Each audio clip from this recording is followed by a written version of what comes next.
Bonjour à tous, soyez les bienvenus donc pour ce nouveau webinaire qu'on organise au niveau de la CPM de Moselle. Aujourd'hui, on va essentiellement revenir sur tout ce qui est saisi des attestations de salaire et notamment des bonnes pratiques pour éviter des rejets côté CPM. Donc, on va surtout revenir sur les petites erreurs qu'on a constatées côté des saisies et on va vous donner vraiment toutes les bonnes astuces pour vraiment réussir toutes vos attestations de salaire. Alors, le temps que les derniers participants arrivent, on va peut-être se présenter Oui, et on va un petit peu vous expliquer, enfin, Caroline va vous expliquer comment va le se déroulement. dérouler ce webinaire. Je te laisse te présenter. Alors voilà, donc moi c'est toujours Caroline Marini, donc je suis chargée de la relation entreprise sur l'assurance maladie de Moselle, accompagnée donc de... De Mathieu Kiffer, chargé de la relation entreprise également au niveau de la CPM de Moselle.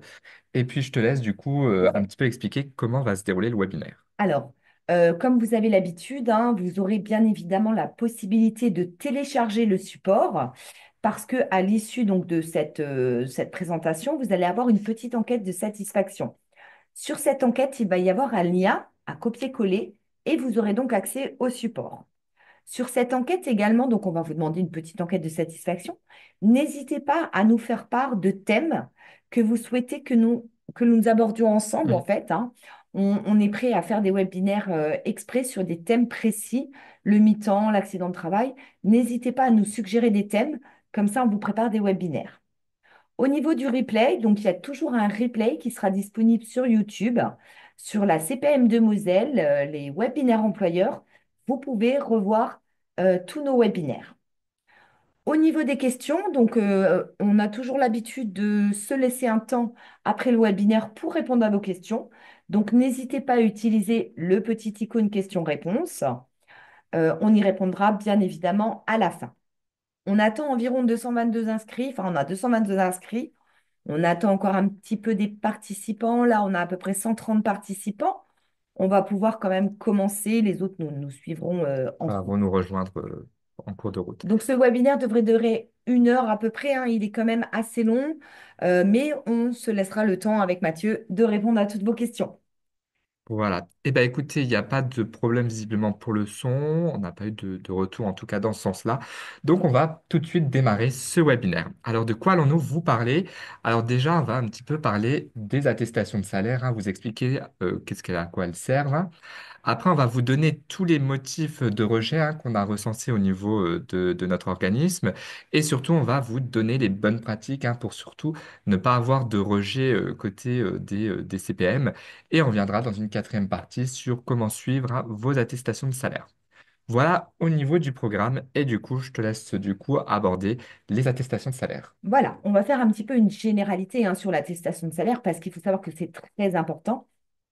En fait, l'attestation de salaire, elle permet à la CPM de votre salarié, donc tout d'abord d'examiner le droit aux indemnités journalières. Donc, pour rappel, pour avoir droit aux indemnités journalières, il faut effectuer plus de 150 heures au cours des 3 derniers mois. Ensuite, votre attestation de salaire, elle nous permet de calculer le montant de l'indemnité journalière qui sera versée à votre salarié ou alors à vous-même, puisque sur l'attestation de salaire, vous allez indiquer le destinataire du versement, soit au salarié, soit à vous, employeur, en subrogation. On tient quand même à rappeler que l'envoi de cette attestation, c'est une obligation qui est à la charge de l'employeur. Elle est prévue par le Code de sécurité sociale sous l'article R 323-10. Donc, c'est vraiment un justificatif comptable qui engage légalement la responsabilité de l'employeur. Quand établir une attestation de salaire? Ça, c'est la question. Alors, l'attestation de salaire, elle est à établir dès que vous avez connaissance de l'arrêt de travail, même s'il n'y a qu'un jour d'arrêt, il faut faire une attestation de salaire. L'attestation de salaire est à faire à chaque changement de risque. Qu'est-ce qu'on entend par risque? Risque, c'est maladie, maternité, paternité, congé de deuil, accident de travail, mi-temps thérapeutique.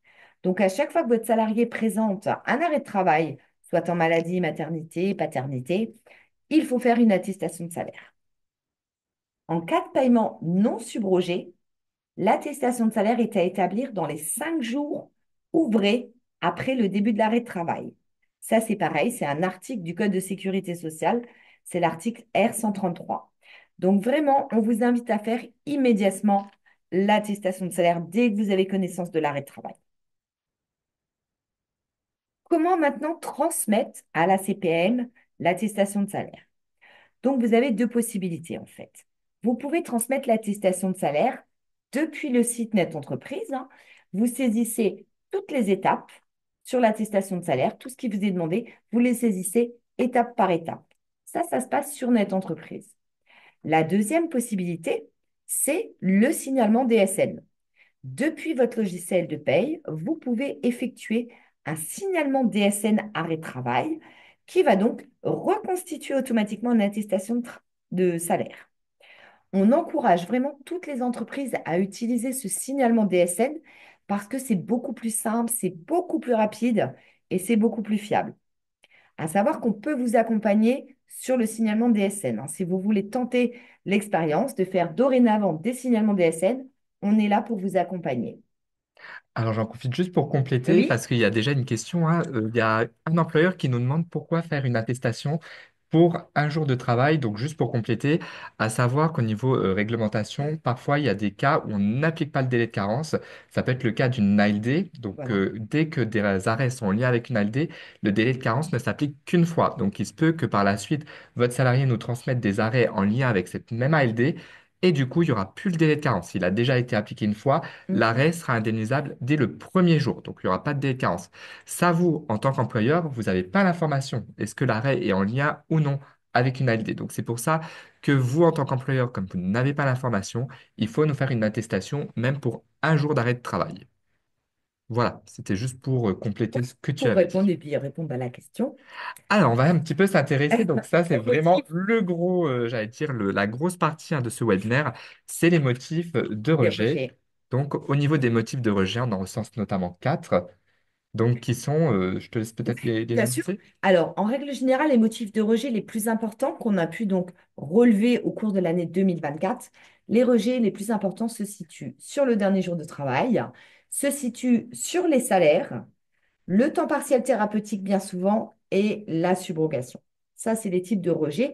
Donc, quand on entend rejet, c'est-à-dire que vous allez nous faire une attestation de salaire complétée, mais on ne pourra pas l'exploiter parce qu'il y aura des erreurs. Donc, on va vous la rejeter. Donc, on va étudier plus en détail tous les Chaque rejet. rejets. Et je commence du coup par le dernier jour de travail hein, qui fait l'objet. Donc on vous a mis un petit peu le chiffre hein, sur Mm, toutes les attestations qu'on rejette.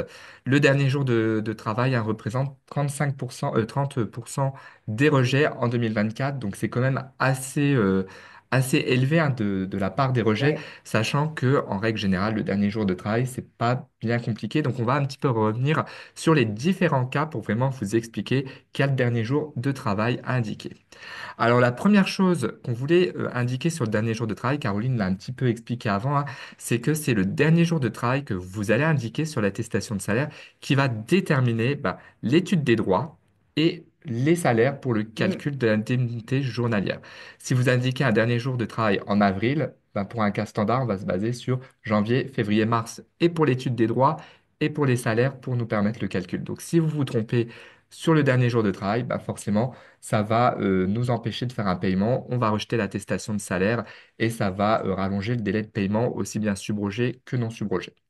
Donc, on vous remet la règle, là, on l'a vraiment mis en en gros. couleur, en bleu. Donc, c'est vraiment la règle de base, hein, c'est vraiment celle-ci qu'il faut appliquer à chaque fois que vous faites une attestation de salaire. En règle générale, le dernier jour de travail correspond à la veille de l'arrêt, c'est-à-dire à la veille de la prescription d'arrêt de travail indépendamment des jours de la semaine et de la situation de votre salarié, y compris qu'il soit en congé payé, en RTT, que la veille, ça soit un jour férié, un jour travaillé, une absence payée ou non payée, une mise à pied, la journée de solidarité.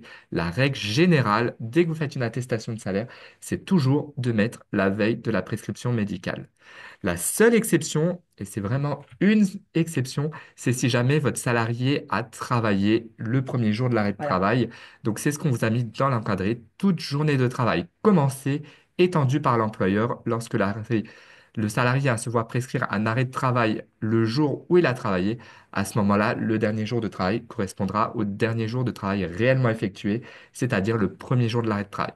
C'est vraiment la seule exception. On va revenir. Justement, Cindy nous posait cette question. J'ai un salarié qui a travaillé sa journée et le soir, il se met en arrêt de travail. Donc là, Cindy, vous avez la réponse. Votre salarié vient travailler le lundi. Le lundi soir, il se rend chez son médecin. Le médecin lui met un arrêt de travail à compter du lundi, puisqu'il l'a vu le lundi. Le dernier jour de travail à indiquer, ben, ça sera le lundi, puisqu'il a travaillé chez vous. Et nous, on démarrera l'indemnisation à compter du mardi avec Voilà. l'application du délai de carence. Mais on va revenir un petit peu exemple par exemple. Donc moi, je vais faire tous les exemples qui sont en lien avec la maladie. Et puis Voilà. Caroline fera les exemples en lien avec les autres risques, hein, accident de travail, maladie professionnelle, congé paternité. Alors je reviens avec le premier, c'est vraiment le cas général. Votre salarié ici a un arrêt du lundi 4 jusqu'au vendredi 8.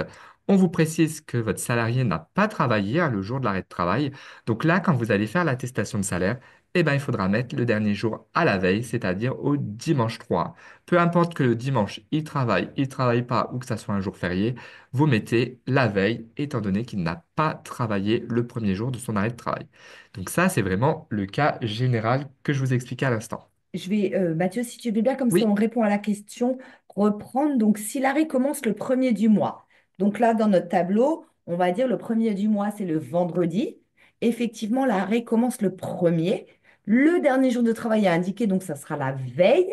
La veille, ben, ça sera par exemple le 30 avril ou le 31 mai. Et on prendra donc les 3 derniers mois. voilà, donc ça, c'est vraiment le cas Général. général.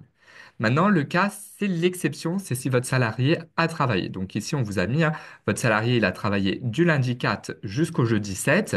À l'issue, il va voir son Ce médecin. médecin. Le médecin date l'arrêt à partir du jeudi 7 jusqu'au dimanche 10. Et bien là, c'est vraiment la seule exception. Le dernier jour de travail correspondra au jour où votre salarié a travaillé. Donc, il faudra mettre sur l'attestation de salaire un dernier jour au 7. Alors, on a une question de Anne. On ne sait pas forcément quand le salarié a été chez le médecin, s'il a travaillé cette journée-là ou non. Ben, le certificat médical va vous faire preuve qu'il a été chez son médecin. Le certificat va être établi le jour J. Certificat établi, arrêt de travail à compter du. Il faut juste que vous sachiez, est-ce que votre salarié était au travail? Il a été le soir. Donc, s'il a travaillé, vous allez indiquer le dernier jour de travail. Ça, vous le savez sur son planning, en fait, s'il a travaillé ou non. En fait, nous, on ne pourra pas savoir, hein, s'il a S'il travaillé a ou pas. C'est travaillé. vraiment C'est vous qui allez le vous qui avez déclarer, hein. l'information. Mm. Donc, c'est à vous de savoir est-ce qu'il avait travaillé ou pas. S'il avait travaillé, bah, il faudra mettre la journée travaillée. Mm. Sinon, vous mettez la veille s'il n'avait pas travaillé. On va venir maintenant sur l'attestation pour un arrêt de plus de 6 mois. On rappelle que c'est une attestation qui est obligatoire, hein, dès Oui, lors que l'arrêt de travail se prolonge et qu'il arrive à 6 mois. Nous, il y a une nouvelle étude et il nous faut une attestation de plus de 6 mois. Lorsque vous faites l'attestation de plus de 6 mois, le dernier jour de travail indiqué, bah, ça reste le même que celui que vous avez indiqué sur l'attestation initiale. Donc là, par exemple, on vous a mis un arrêt qui se prolonge à 6 mois, hein. Donc sur l'attestation initiale, votre salarié avait un arrêt qui avait démarré le 2, vous avez mis un dernier jour au premier. Et bien, quand vous allez faire l'attestation de plus de 6 mois, pareil, il faudra remettre le même dernier jour de travail que l'attestation initiale et initial. mettre un dernier jour de travail au vendredi premier. On vous rappelle qu'en DSN, vous n'avez aucune démarche à faire. Cette attestation de plus de 6 mois, elle se génère automatiquement. C'est-à-dire que vous, juste pour faire un petit point sur la DSN, vous avez connaissance du premier arrêt de travail, vous allez alimenter l'absence dans votre logiciel de paye Oui, et en parallèle, vous allez faire un signalement DSN qui va générer l'attestation de salaire. À partir du moment-là, vous n'avez plus aucune action à faire. Dès que vous avez des prolongations, vous allez simplement alimenter dans votre logiciel de paye l'absence. Et dès que le système, hein, donc cette absence, elle sera remontée tous les mois avec vos DSN mensuels, et dès que le système capte qu'il y a eu 4 mois d'arrêt de travail, il génère automatiquement, à partir du quatrième mois déjà, cette attestation automatique et il va reprendre le dernier jour que vous avez indiqué dans votre logiciel qui avait été fait dans le signalement DSN. Donc, cette attestation de plus de 6 mois en DSN, elle se génère automatiquement à 4 mois. Par contre, sur Net Entreprise, là, si vous avez fait une attestation de Net Entreprise, là, il faudra vous noter une échéance parce que c'est à vous de faire l'attestation manuellement. Donc, pareil, quand vous allez faire l'attestation de plus de 6 mois sur Net mm, Entreprise, il faudra reprendre le dernier jour de travail que vous avez indiqué sur l'attestation initiale. Petite précision, on vous conseille toujours de faire cette attestation de plus de 6 mois au Ok. quatrième mois de l'arrêt de travail, parce que nous, s'il n'y a pas les droits, c'est-à-dire qu'il n'y a pas les 600 heures ou des droits insuffisants, nous, il faut qu'on puisse du coup demander des pièces complémentaires à votre salarié, retraiter ces pièces complémentaires avant le 6e mois pour qu'il n'y ait pas de rupture de paiement de la part pour votre salarié ou même si c'est subrogé pour vous. Donc c'est vraiment important de la faire un petit peu avant le 6e mois pour nous laisser le temps d'étudier les droits administratifs. Voilà, mais au niveau du dernier jour de travail, toujours reprendre celui que vous avez indiqué sur l'attestation initiale. Et je passe sur la dernière situation, donc qui concerne la maladie. C'est un arrêt maladie qui intervient pendant des congés payés. Donc ici, on vous a mis, votre salarié a des congés payés du lundi 4 jusqu'au dimanche 17. Pendant ses congés payés, il va voir son médecin qui lui prescrit un arrêt de travail à partir du 15, par exemple. Et bien là, on rappelle la règle de base, générale. Le dernier jour de travail indiqué, c'est la veille. C'est-à-dire qu'ici, vous allez devoir faire une attestation de salaire et indiquer un dernier jour au 14. Voilà. Dans tous les cas, dans 99% des cas, c'est toujours la veille de l'arrêt de travail, sauf exception si votre travaillé a travaillé le premier jour de l'arrêt de travail où vous allez mettre le dernier jour de travail réel. Du coup, on a une question de Nathalie. C'est vrai que donc, quand le salarié travaille le jour de l'arrêt, chez nous, il va faire une vacation le matin et part chez le médecin. L'arrêt est daté du jour même, mais il a travaillé. Visiblement, vous remplissez bien vos attestations de salaire, mais chez nous, visiblement, vous avez un compte-rendu négatif parce que le DJT n'est pas correct. Alors, c'est vrai qu'on a passé un message à nos équipes pour leur rappeler que le salarié parfois travaille et qu'effectivement, l'employeur ne peut pas mettre la veille puisqu'il a travaillé. Alors ça, c'est une erreur de chez nous, hein, mais continuez votre pratique, elle est juste. C'est-à-dire que dès lors que votre salarié a travaillé, il a fait une vacation, il a un arrêt le soir même, l'arrêt est daté du jour. Vous indiquez toujours le dernier jour réel de travail, du coup. Voilà, on va passer maintenant aux autres risques et on Voilà, commence par le congé paternité. paternité. Alors, au niveau du congé paternité, donc on va prendre un petit exemple. Vous avez votre salarié qui vous informe de la naissance de son enfant. Donc, son enfant est né le dimanche 3. Vous allez donc accorder en tant qu'employeur le congé de naissance qui est à votre charge, à la charge de l'employeur, de 3 jours. À l'issue de ce congé, nous, on va intervenir et on va payer le congé paternité qui est donc fractionnable, hein, on le rappelle. La première période de congé est obligatoire de 4 jours, 4 jours, c'est vraiment une donc obligation. une obligation légale. Donc, il va être accolé au congé de naissance, ce congé paternité, 7, 8, 9, 10. Le dernier jour de travail à indiquer, du coup, dans ce cas, pour l'attestation de salaire, ça va être le 6, la veille du congé paternité-maternité. Donc, ça sera le dernier jour du congé de naissance employeur, le mercredi 6. Voilà au niveau du congé paternité. On va juste continuer, comme vous le savez, les salariés maintenant, on a la possibilité de fractionner leur congé paternité. Donc là, on va continuer. Votre salarié, il vous dit, ben maintenant, à compter du 18, je vais prendre la suite de mon congé paternité. Donc entre les deux, il a repris. Quel est le dernier jour de travail que vous allez devoir indiquer sur la nouvelle attestation de congé paternité du 18? Ben, ça va être la veille. La veille du 18, c'est le 17. En fait, pour faire simple, dans tous les cas, vous indiquez toujours la veille du congé indemnisé par la CPM. Voilà. Voilà. Et du coup, pour la première période qui est obligatoire, ce dernier jour correspondra au dernier jour du congé de naissance à la charge de l'entreprise. Voilà. Voilà au niveau du congé paternité. Paternité. Maintenant, on va prendre au niveau de l'accident de travail. Votre salarié, du coup, est victime d'un accident de travail sur son lieu de travail ou sur le trajet le mardi 5. Cet accident, il entraîne immédiatement un arrêt de travail. Vous allez donc devoir remplir une attestation de salaire accident de travail. Et là, il va falloir indiquer un dernier jour de travail au 5, c'est-à-dire le jour de l'accident. Même si votre salarié n'a pas débuté sa journée de travail, cette journée, elle est toujours prise en charge par l'employeur le jour de l'accident. Si par contre, l'accident n'entraîne pas d'arrêt de travail immédiat, qu'est-ce qu'il va falloir faire? On prend l'exemple, donc votre salarié il a eu son accident le 5, et puis on va dire le 18, en fait, il vous présente un arrêt de travail en rapport avec l'accident. Ben là, vous allez appliquer la règle générale. Vous allez faire une attestation de salaire et vous allez indiquer le dernier jour de travail au 17, toujours la veille de l'arrêt. Maintenant, on va parler des changements de risque. Alors, qu'est-ce qu'on entend par changement de risque, hein? Vous savez, au niveau maladie, le risque pour nous, c'est maladie, accident de travail, paternité, etc. Donc, votre salarié, qu'est-ce qui se passe? Il se voit prescrire un arrêt maladie, donc il travaille, et puis il a un arrêt maladie à compter du 7. Et ensuite, il va présenter un congé pathologique et ensuite un congé maternité. Donc là, il y a une succession de risques. Donc, vous allez faire une première attestation de salaire pour la maladie. Le dernier jour de travail indiqué sera donc le 7. Ensuite, il faudra faire une attestation congé pathologique, hein, parce qu'on rappelle que le congé pathologique, pour nous, il est indemnisable au risque maternité. Donc, vous allez faire une attestation de salaire. Le dernier jour de travail sera toujours le 7, puisqu'il n'a pas repris. Tout se suit. Et ensuite, il bascule dans son congé maternité officiel, légal, le 28. Il faudra nous faire une attestation maternité et le dernier jour de travail sera également le 7. Là, on est vraiment dans un changement de risque, mais sans reprise de travail entre tous les risques. On rappelle aussi à chaque changement de risque, hein, il faut faire Une une attestation attestation de de salaire. salaire. Donc ça, c'était pour les différents risques.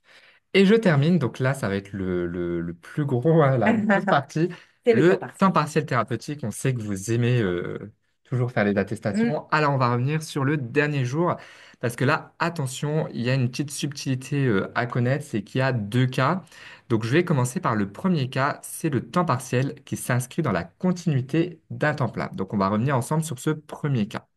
Donc ici, je vais vous donner la situation, hein. Donc votre salarié, il a un premier arrêt. Donc là, c'est bien un arrêt temps plein du 3 jusqu'au Mm. 9 octobre. Donc là, il faudra faire une attestation en maladie. On rappelle la règle générale. On La met un veille. dernier jour à la veille, c'est-à-dire au 2 octobre. Donc là, l'attestation temps plein, pas de souci, c'est tout bon. À la suite de son temps plein, il enchaîne avec un temps partiel thérapeutique d'une semaine, hein, environ, du 10 jusqu'au 16. Donc là, quand vous allez faire l'attestation pour le temps partiel thérapeutique avec la perte du 10 jusqu'au 16, au niveau du dernier jour de travail, vous allez indiquer le dernier jour, hein, de l'arrêt de temps plein qui précède, c'est-à-dire vous allez nous réindiquer un dernier jour au 2 octobre. À la suite de ce temps plein, le médecin prescrit un arrêt à temps complet. Donc là, pareil, le dernier jour à la veille, vous allez mettre un dernier jour au 16 octobre. Et dans la continuité de ce temps plein, il enchaîne de nouveau avec un mi-temps thérapeutique. Là, au niveau de la perte du 24 jusqu'au 31, vous allez mettre le dernier jour au 16, c'est-à-dire le temps plein qui précède. Donc là, au fait, dès que tout se suit et s'inscrit dans la continuité des uns et des autres, dès que vous allez faire l'attestation pour le temps partiel thérapeutique, vous reprenez toujours le dernier jour du temps plein qui précède le mi-temps thérapeutique. Donc là, ici, on va dire c'est le cas simple, c'est le cas que vous connaissez tous. Maintenant, on va revenir dans le cas 2. C'est un C'est petit pas peu, la même il y a une chose, c'est petite un petit peu différent. particularité. On reprend les mêmes périodes. Donc là, le cas 2, par contre, c'est un temps partiel qui est entrecoupé par un temps plein, parce qu'au niveau du dernier jour de travail, ce ne sera pas tout à fait la même chose que dans le cas 1. Qu'est-ce qu'on entend par temps partiel qui était entrecoupé? C'est-à-dire que, comme indiqué, au départ, on a un arrêt mi-temps thérapeutique assez long. Alors, on reprend. Ici, vous avez du temps plein, donc du 3 jusqu'au 9, donc l'attestation temps plein, vous mettez un dernier jour à la veille au 2 octobre. Votre salarié a un mi-temps thérapeutique qui était prescrit du 10 jusqu'au 31. Malheureusement, pendant ce temps partiel thérapeutique, il vous donne un arrêt temps plein qui coupe ce temps partiel thérapeutique. Donc là, c'est un petit peu la même situation qu'avant. Enfin, au niveau des dates, on est similaire à avant. Par contre, au niveau des derniers jours de travail, ce ne sera pas les mêmes derniers jours à indiquer. Alors, vous allez devoir faire une première attestation pour le temps partiel thérapeutique du 10 jusqu'au 16. Là, pas de Pas de changement. changement. Vous remettez le dernier jour au 2 octobre, hein. Donc, vous reprenez le dernier jour du temps plein qui précède ce mi-temps thérapeutique. Pour le temps plein, pareil, c'est toujours la règle de base. Vous mettez la veille de l'arrêt, donc ça sera le 16 octobre. Par contre, c'est pour la dernière partie où le dernier jour ne sera pas le même. C'est-à-dire que pour la dernière partie, étant donné que ce mi-temps a été interrompu par ce temps plein, il ne faudra pas reprendre le dernier jour ici, mais il faudra bien prendre le dernier jour du temps plein qui précédait la prescription médicale du temps partiel thérapeutique. C'est-à-dire que quand vous allez faire l'attestation avec la perte du 24 jusqu'au 31, il faudra du coup se reporter à la veille de la prescription médicale. Donc ici, comme le temps partiel était prescrit du 10 jusqu'au 31 et qui s'inscrivait à la suite de ce temps plein, il faudra mettre un dernier jour Au au 2 2 octobre. octobre. Voilà pour Alors, le mi-temps. c'est vrai que Alors, c'est pas évident. ouais, ce qu'on peut vous conseiller en fait, parce qu'il faut vraiment se positionner dans quel cas je suis. Est-ce que je suis dans le cas 1 ou est-ce que je suis dans le cas 2, c'est-à-dire mon temps partiel, il a été entrecoupé par un arrêt temps plein. On vous invite vraiment à garder le support sous la main parce que ces deux cas, en fait, sont intéressants. Vous avez vraiment le détail de ce qu'il faut remplir. Est-ce que je suis dans le cas 1? Est-ce que je suis dans le cas 2? Voilà. Finalement, quand c'est juste un enchaînement où tout se suit, Suis, il n'y a pas de souci, vous suis. prenez le dernier jour du temps plein qui précédait le mi-temps, quand vous faites votre attestation mi-temps thérapeutique. Voilà. Par contre, dès lors que c'est entrecoupé, Que aïe, ça coupe à là, il faut temps vraiment avoir le réflexe. Le de... dernier jour, c'est un petit peu plus difficile. Donc là, il faudra se placer dans le cas 2 et savoir quand c'est qu'il a été entrecoupé pour se placer en fait à la veille de Voilà. la toute première prescription médicale. N'hésitez pas vraiment à garder hein, le Le support et support. les petites frises parce que vous avez vraiment les deux cas, hein. Oui, c'est vraiment, j'allais dire, même le cas 2 qui est assez fréquent où vous avez Oui. un temps partiel thérapeutique qui est assez long. Et pendant le temps partiel thérapeutique, votre salarié vous donne un arrêt temps plein qui coupe ce mi-temps thérapeutique. Bah alors là, vraiment avoir à l'esprit, dès lors que ça coupe, aïe, Ah, au niveau attention, du dernier je jour de dois réagir, travail, il faut que je c'est un peu vérifie. plus Mm. compliqué. On prend le diaporama et on Et regarde voilà. exactement comment on se place. Voilà au niveau du dernier jour de travail. On finit par quelques petites Voilà, quelques préconisations. petites préconisations. Donc ça, c'est des petits checks qu'on vous a mis hein, pour que vous reteniez les choses importantes. Donc le dernier jour de travail, il correspond toujours à la veille de l'arrêt de travail, indépendamment des jours de la semaine, sauf si votre salarié a travaillé le jour de l'arrêt. En cas d'enchaînement d'arrêts de travail consécutifs de différents risques, il convient toujours de conserver le même dernier jour de travail sur toutes vos déclarations. En cas d'enchaînement de travail non consécutif, par exemple, deux arrêts de travail cochés initiaux, un nouveau signalement d'arrêt en DSN ou une nouvelle attestation nette entreprise par arrêt est attendu avec toujours la règle dernier jour de travail à la veille de chaque prescription de repos. On reprend le cas de l'enchaînement. Donc, en cas d'enchaînement, on est dans le cas 1, de période d'arrêt à temps complet et de temps partiel thérapeutique. Le dernier jour de travail à indiquer sur l'attestation de salaire temps partiel thérapeutique reste celui de l'arrêt à temps complet qui lui précède. On est dans le cas 1. Voilà pour les préconisations. Maintenant, qu'est-ce qu'on va faire? On va parler d'une autre cause de rejet, la cause de rejet la plus fréquente qui représente à peu près 30,79% des attestations rejetées, c'est les salaires de référence. Donc, on va un petit peu vous expliquer quand même les salaires, le calcul. Voilà. Alors, les salaires qui sont pris en compte pour le calcul de l'indemnité journalière, ça correspond au salaire de la période de référence. Pour les cas standards, on va donc prendre les 3 mois précédant l'arrêt.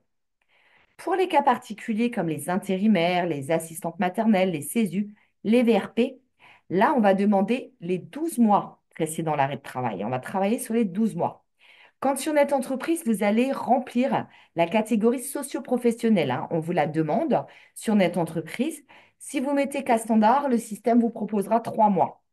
Par contre, si vous mettez cas particulier, effectivement, là, le système vous proposera 12 mois. Le salaire à prendre en compte, c'est celui qui sert de base au calcul de la cotisation due pour les risques maladie, maternité, invalidité et décès dans la limite d'un plafond. C'est-à-dire que vous, employeur, en saisie nette entreprise, vous allez peut-être remplir un salaire à 6 500 euros. Mais nous, notre système d'office, il va plafonner dans le calcul. Et on vous a mis un petit peu les plafonds de chaque année. Alors, le salaire pour le calcul, pour les cas standards, donc on a dit, le calcul se fait sur 3 mois. Par contre, lorsque la période de référence, elle est incomplète sur les 3 mois précédents, on va devoir souvent rétablir le salaire et on va vous expliquer dans quelle situation il faut rétablir. Donc déjà, il faut rétablir, donc dans tous les cas affichés, surtout dans la nouvelle embauche, attention, uniquement pour le mois de l'embauche. On vous a mis un petit exemple. Vous avez un salarié qui est embauché le 20 février. Il est en arrêt en avril, donc on va utiliser les 3 mois précédents. Donc il va falloir rétablir, comme on a dit la règle, uniquement le mois de l'embauche. Donc, mars, pas de souci. Février, ben, on est le mois de l'embauche.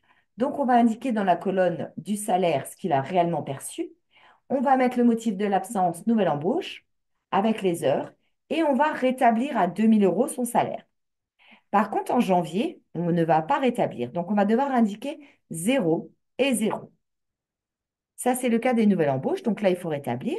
Il faut également rétablir le salaire bon, pour toute absence, maladie, maternité, paternité, accident de travail, maladie professionnelle, temps partiel thérapeutique. Il faut rétablir également pour la journée citoyenne. Il faut rétablir sur une fermeture temporaire de l'établissement. Il faut rétablir sur des congés payés, intempéries.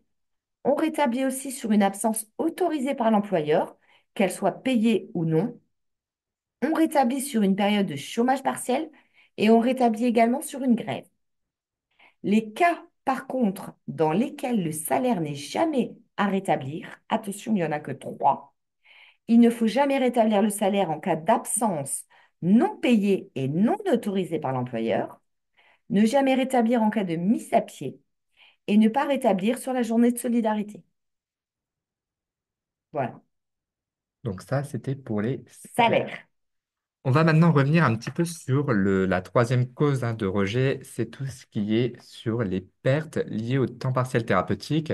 Donc là, ça représente, je dirais, presque la première des causes de rejet, on est à 35%. Donc là, on va un petit peu revenir sur comment déclarer les pertes quand vous avez des temps partiels thérapeutiques.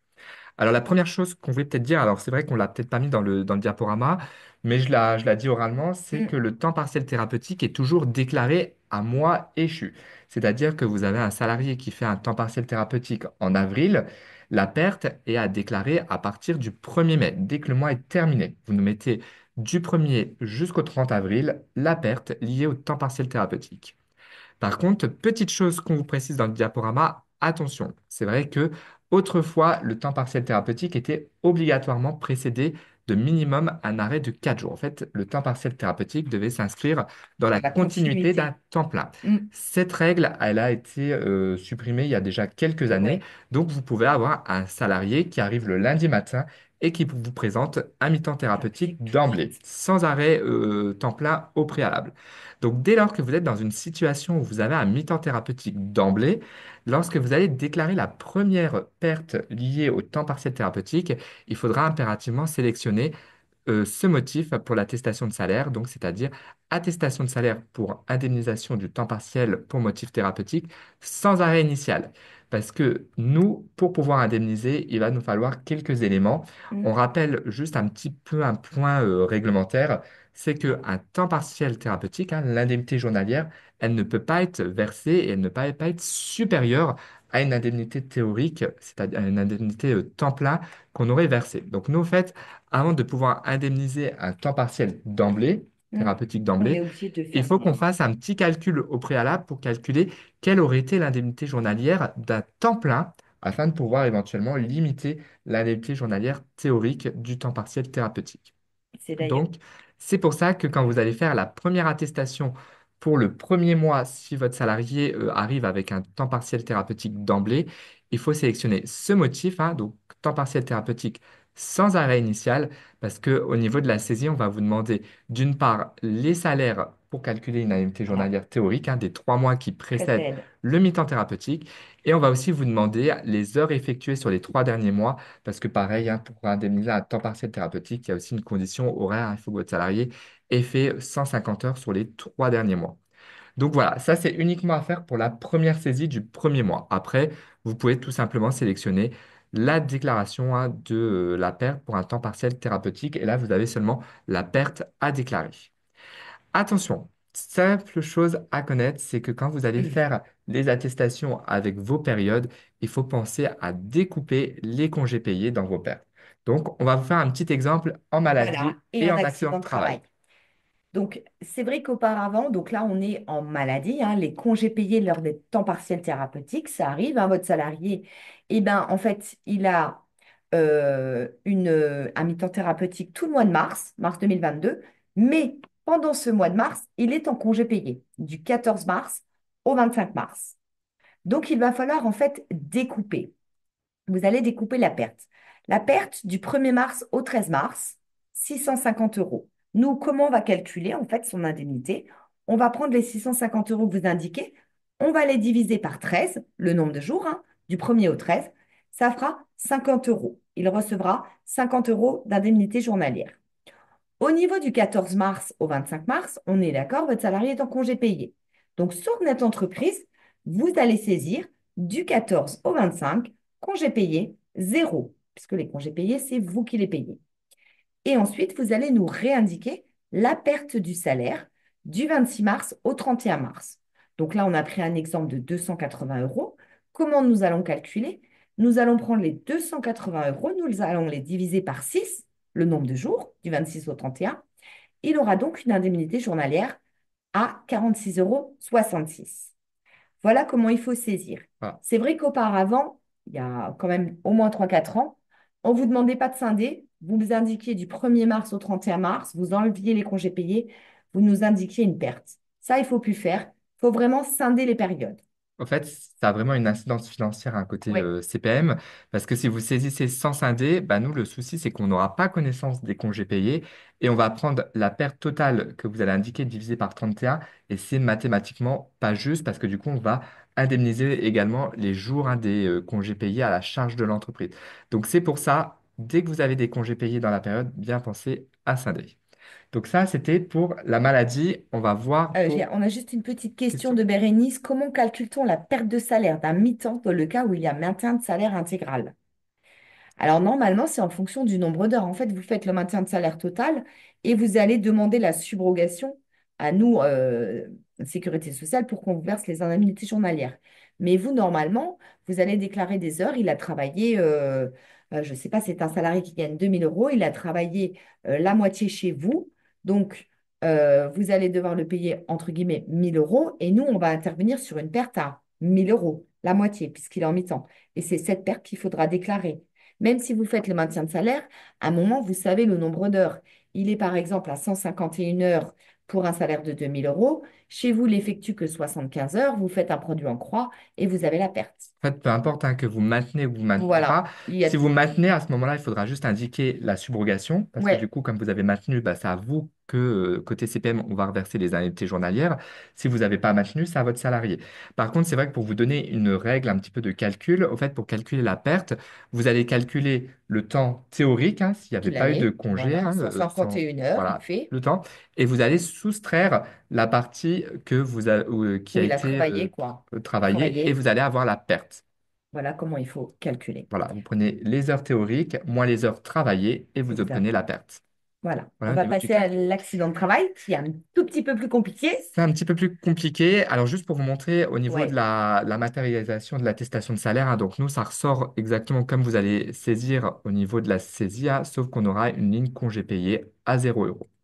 Alors, en accident de travail et maladie professionnelle, ça peut arriver, ça, c'est un peu plus rare, mais ça peut arriver de plus en Aussi. plus que vous avez un salarié qui est en arrêt de travail pour un accident de travail ou une maladie professionnelle, et à l'issue, il a un mi-temps Mm. thérapeutique qui est en lien avec cet accident de travail ou cette maladie professionnelle. Dès que vous allez saisir, alors là, il y a un petit peu plus de calcul. Alors, on a exactement repris le même cas qu'en maladie, hein, Mm. avec des congés payés pour la période du 14 jusqu'au 25 mars. Par contre, avant de saisir l'attestation pour le mi-temps en accident de travail ou en maladie professionnelle, il faut faire quelques calculs Au au préalable. préalable.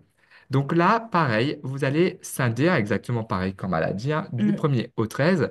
Par contre, il faut calculer sur la période quel est le montant que vous avez maintenu pour la partie travaillée, le salaire réellement perçu, et quelle est la perte pour cette période.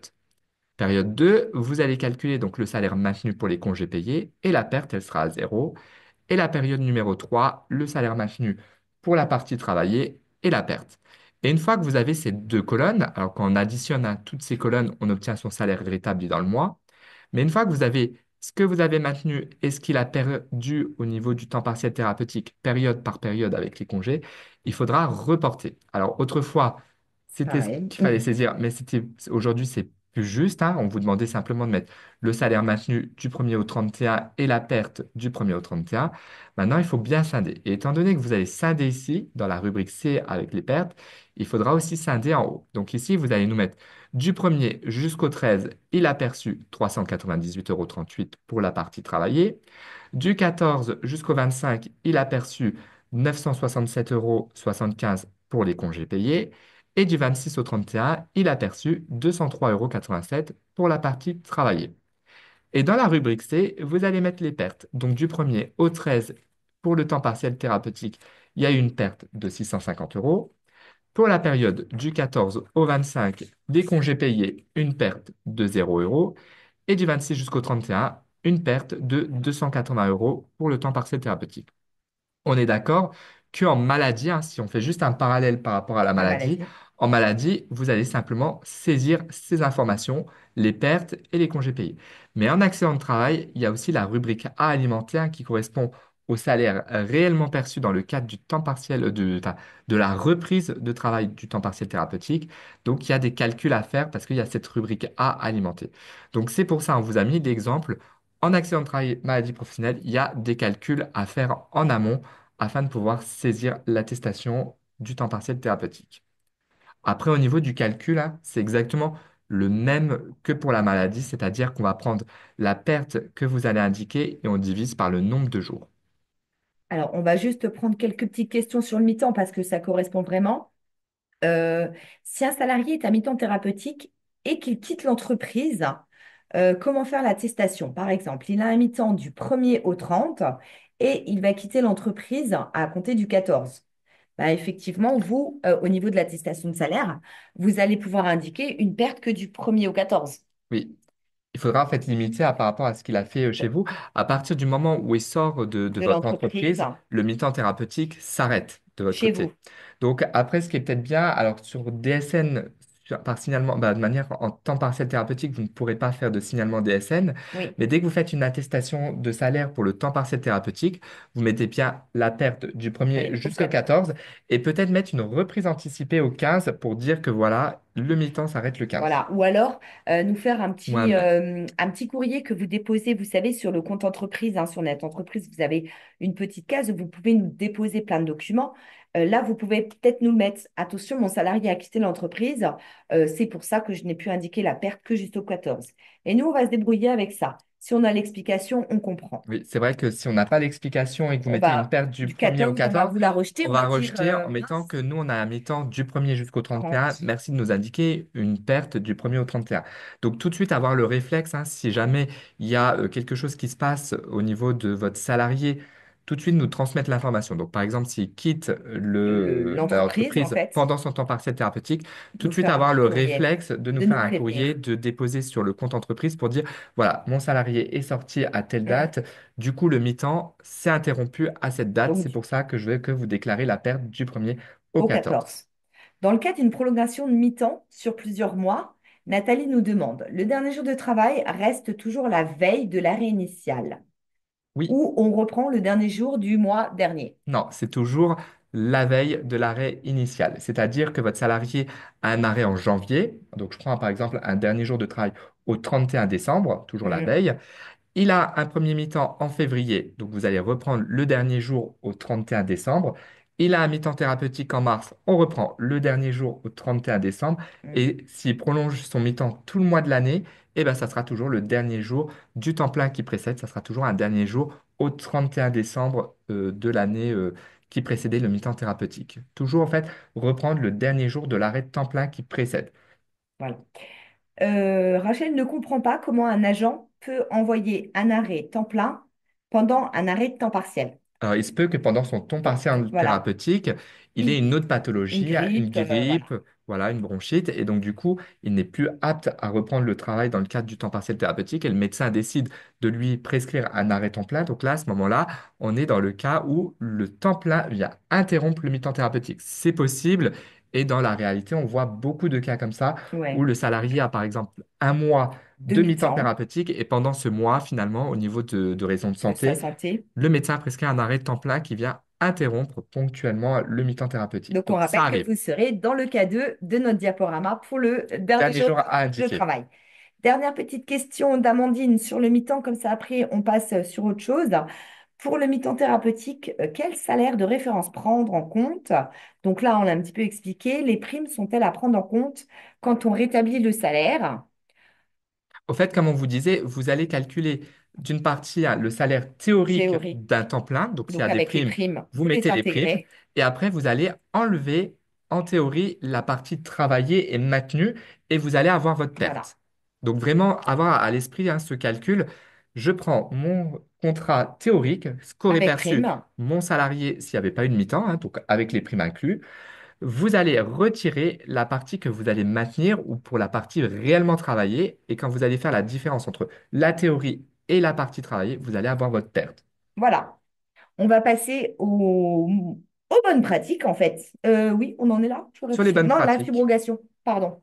alors il y a encore les préconisations sur Pardon, tout ce Mathieu, qui est excuse-moi. temps partiel thérapeutique, juste pour vous donner quelques bonnes astuces.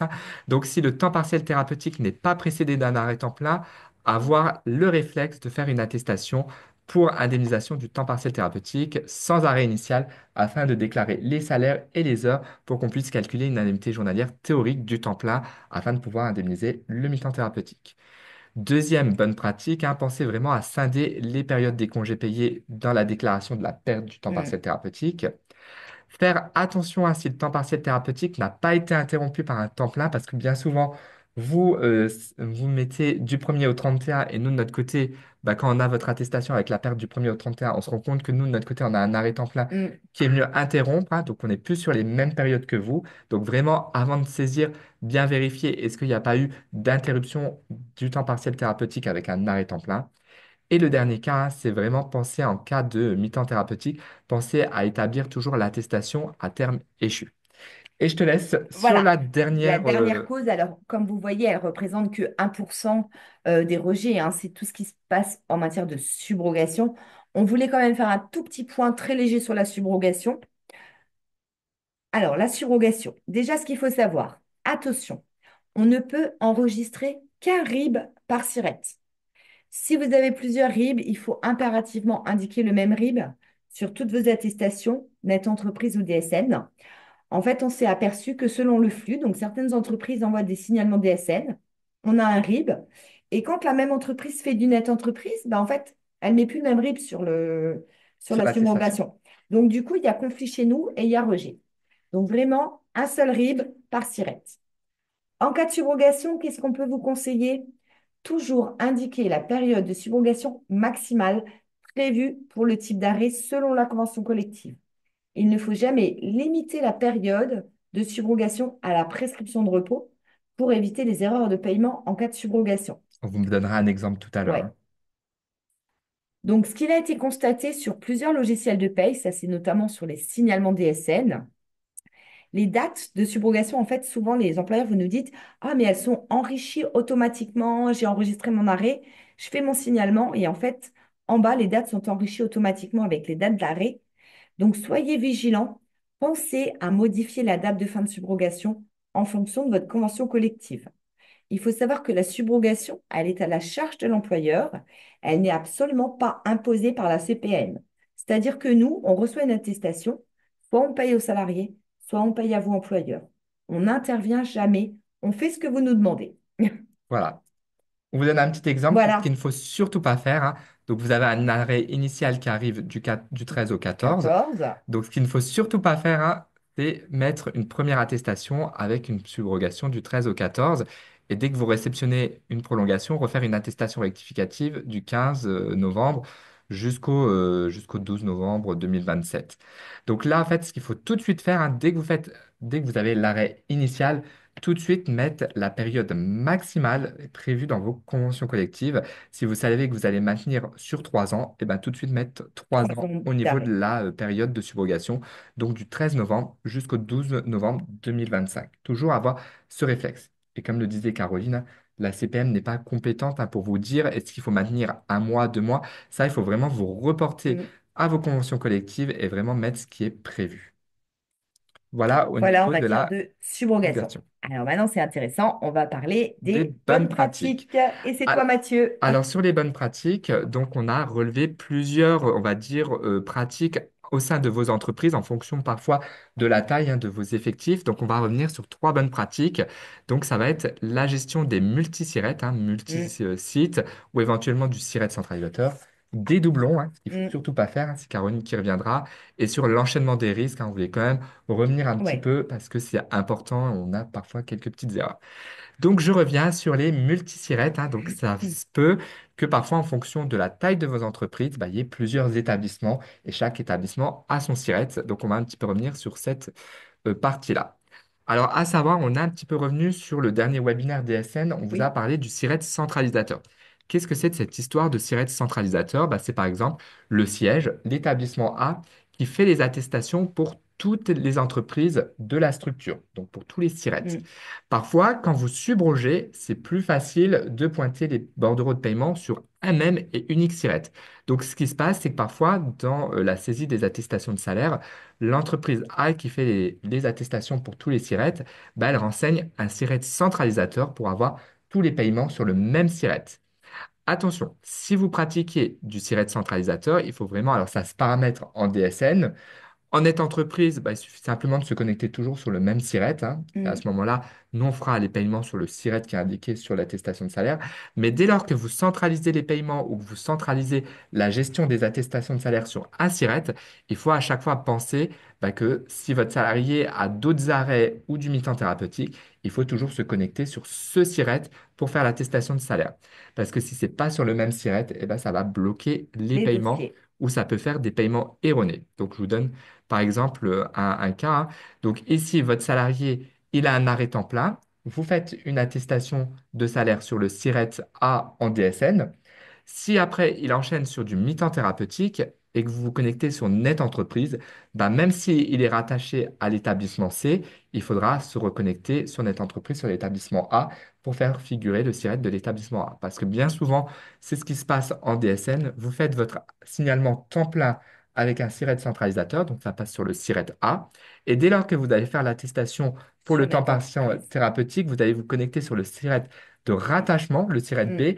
Et au fait, nous, l'attestation va arriver sur le SIRET B. Et le problème, c'est que au niveau informatique, le paiement ne pourra pas se faire en automatique et ne pourra pas se faire du tout parce que le système va dire, attention, l'attestation pour le temps partiel thérapeutique est faite sur le SIRET B, mais nous, on n'a pas l'égide théorique du SIRET B pour pouvoir faire le paiement. Et en fait, on se rend compte que vous avez un système de SIRET centralisateur. Donc vraiment, pensez, si vous pratiquez un système de SIRET centralisateur, toujours vous connecter sur Net Entreprise avec le SIRET centralisateur. Voilà. Autre Alors, on point. va parler des doublons. Alors, qu'est-ce qu'on peut voir? La CPAM, en fait, les CPAM, elles réceptionnent régulièrement les attestations en double, voire en triple.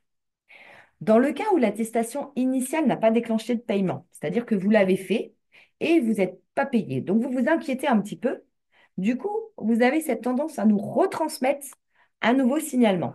Attention, il ne faut pas le faire parce que ça peut entraîner des erreurs de paiement en cas de données différentes et des surcharges sur nos applicatifs et ça vous donne du travail. Il faut aussi éviter l'envoi d'attestations manuelles si vous effectuez des signalements DSN. Des fois, vous faites des signalements DSN et en parallèle, vous faites une attestation NETE. C'est du travail en double pour vous. Le signalement DSN suffit. Vous l'envoyez une fois, pas besoin de faire du NETE. Sauf dans le cas où on vous le demande, nous, caisse primaire. Si un arrêt n'est pas indemnisé, dans un délai qui vous semble raisonnable, avant de faire une autre attestation, contactez notre plateforme au 36 79. Vous comprendrez l'origine du blocage et ils vous diront, en fait, on est en retard dans les paiements ou en fait, on a bien reçu votre attestation, mais il manque des pièces. Mais surtout, ne faites pas plein d'attestations pour le même arrêt. On va vous montrer des erreurs, par exemple, qu'on a pu voir. Donc là, on a un employeur qui nous fait un signalement DSN. Les mois de référence, on en a trois. Sur octobre, la DSN, il y a un rétablissement de salaire à 2222,70. Et puis, 4 jours plus tard, l'employeur, il refait une attestation nette entreprise. Donc, il saisit lui-même les salaires. Et qu'est-ce qui se passe? Sur octobre, il ne rétablit pas. Donc là, nos caisses primaires, en fait, les deux attestations, on ne peut pas les traiter. Qu'est-ce qu'on va faire? On ne va pas savoir laquelle est la bonne. On a un salaire rétabli à 2222. On a un salaire sur NetE à 1823. On va rejeter, on va essayer de voir avec vous Qu'est-ce qui se passe? Pourquoi il y a deux salaires différents? Donc là, en fait, l'employeur pensait peut-être bien faire en faisant une attestation, Mm, mais le souci, c'est que comme nous, on a deux attestations avec des salaires différents, ben, on est obligé de rejeter les deux et on est obligé de vous demander une attestation rectificative. Donc là, non seulement ça bloque le paiement mm. de notre côté, et en plus, ça vous oblige à refaire une troisième attestation de salaire pour confirmer le rétablissement qui a peut-être été oublié lors de la saisine nette entreprise. Donc c'est pour ça, parfois les doublons, ben, en fait, ça bloque plus un dossier que ça ne permet de générer un paiement. Donc si vous faites une attestation et qu'il n'y a pas de paiement, privilégiez Mm. plutôt l'appel téléphonique vers le 3679 pour voir quelle est l'origine de ce non-paiement et qu'est-ce qui coince. Et à ce moment-là, si nécessaire, on vous dira, ben, il faudra refaire une attestation rectificative. Mais souvent, parfois, on reçoit des doublons et s'il y a une divergence hein, sur le dernier jour de travail, sur les salaires ou la subrogation, ben, en fait, ça va bloquer le dossier. Du coup, je rebondis, là, tu parles de subrogation. On a deux, trois questions justement par rapport à ça. En cas de subrogation sur une prolongation, doit-on remettre à chaque fois les dates de subrogation qu'on avait indiquées sur l'arrêt initial ou la date de la prolongation jusqu'à la date de fin de l'arrêt de subrogation de l'arrêt initial? Alors, on va rappeler, vous avez, dans votre cas, vous avez fait une attestation de salaire initiale, vous avez indiqué des dates de subrogation. On rappelle, convention collective, vraiment mettre les dates les plus importantes. Donc, bien souvent, on part sur 3 ans. Vous avez maintenant une prolongation. Déjà, s'il y a une prolongation, il n'y a pas besoin de faire une nouvelle attestation. Nous, tant qu'on a un arrêt, on paye. Et comme vous nous avez indiqué des bonnes dates de subrogation de 3 ans, vous serez toujours payé. Maintenant, effectivement, si vous vous rendez compte que vous vous êtes trompé, c'est-à-dire que vous avez demandé 3 ans d'indemnité journalière, et puis au bout de 3 mois, vous vérifiez votre convention et vous vous dites, ah bah mince, en fait, non, il n'a pas droit à 3 ans, il a droit qu'à 3 mois. Vous nous faites une attestation rectificative pour modifier vos dates de subrogation, en fait. Ça, il faut l'anticiper.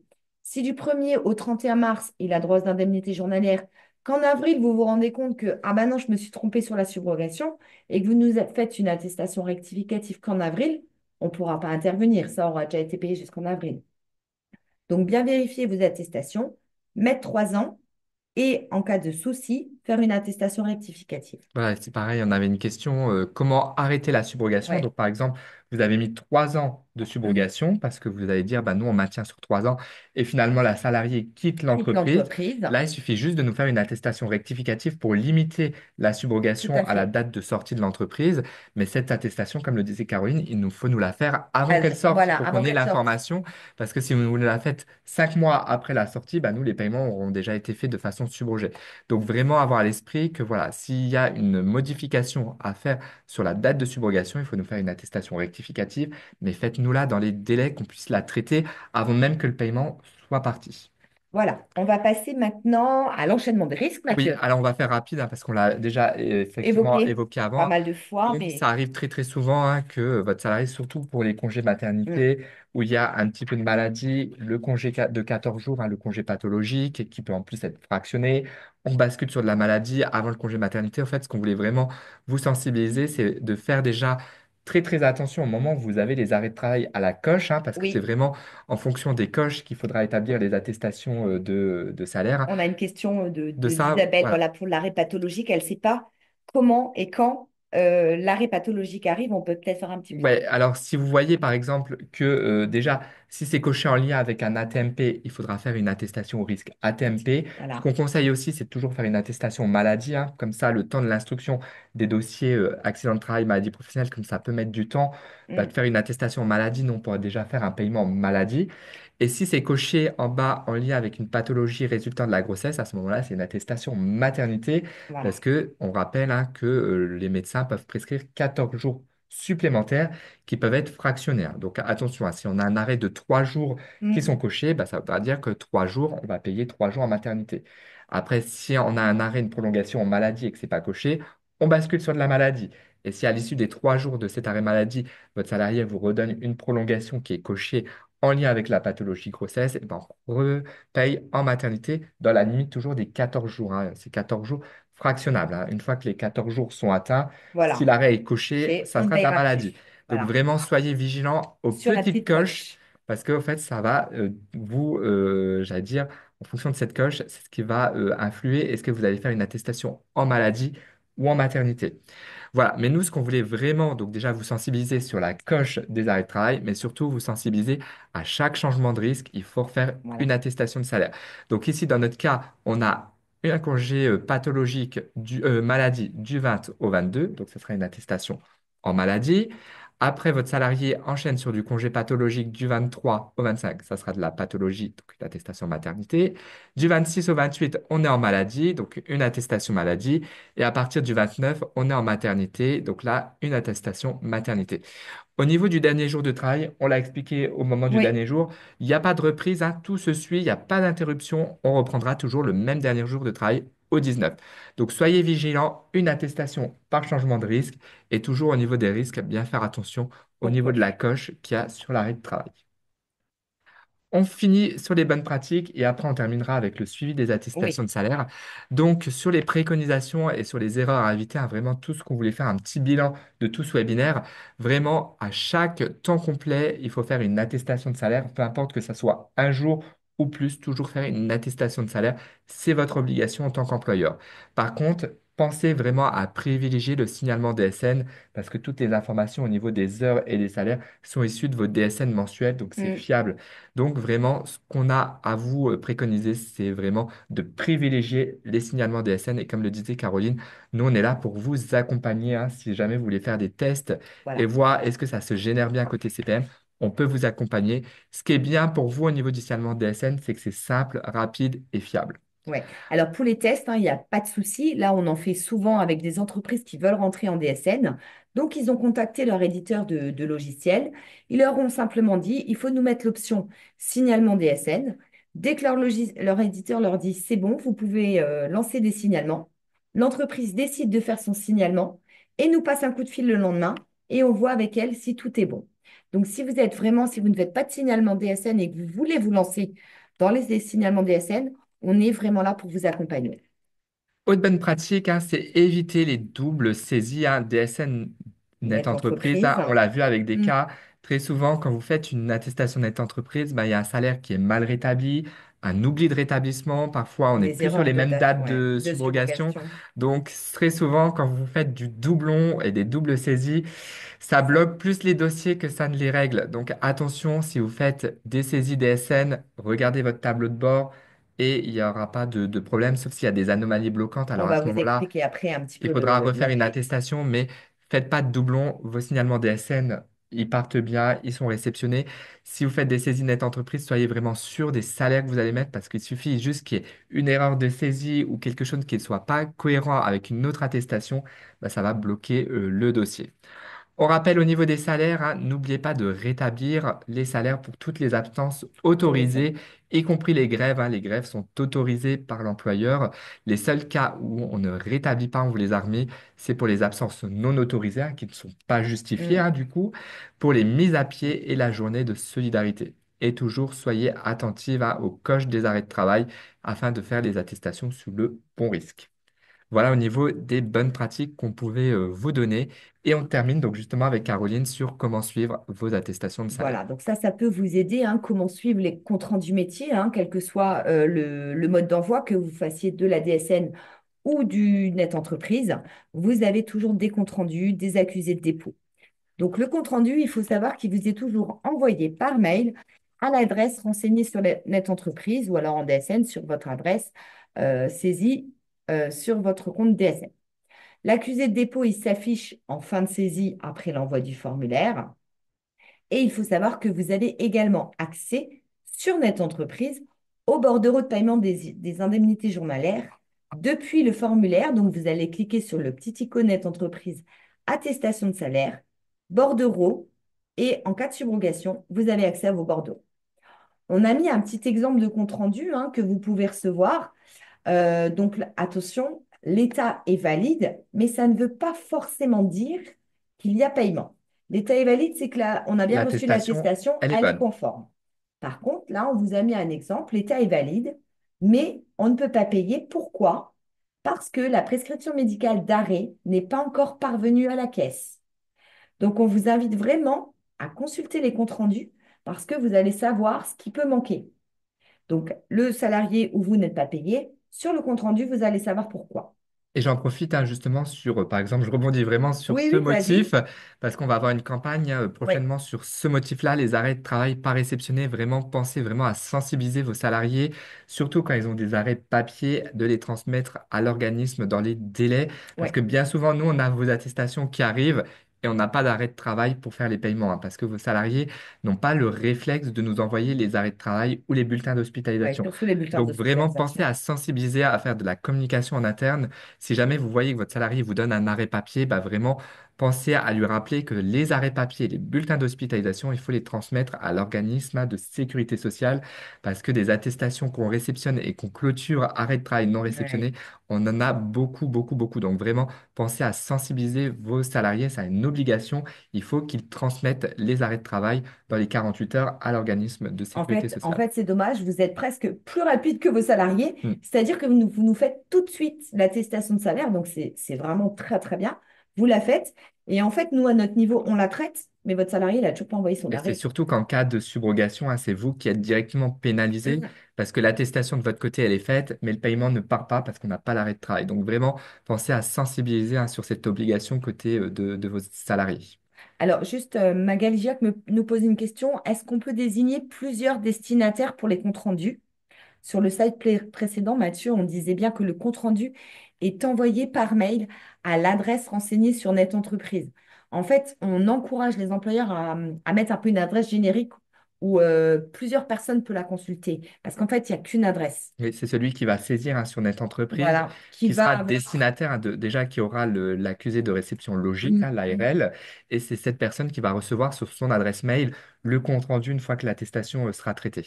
Donc c'est peut-être bien, c'est peut-être une bonne pratique de Ouais, mettre une une adresse adresse un peu. générique. Ouais. Comme ça, si la personne est en arrêt de travail ou qu'elle quitte l'entreprise, si c'est une adresse générique, la personne pourra regarder dans la boîte mail générique pour trouver peut-être le compte rendu qui a été fait du côté CPM.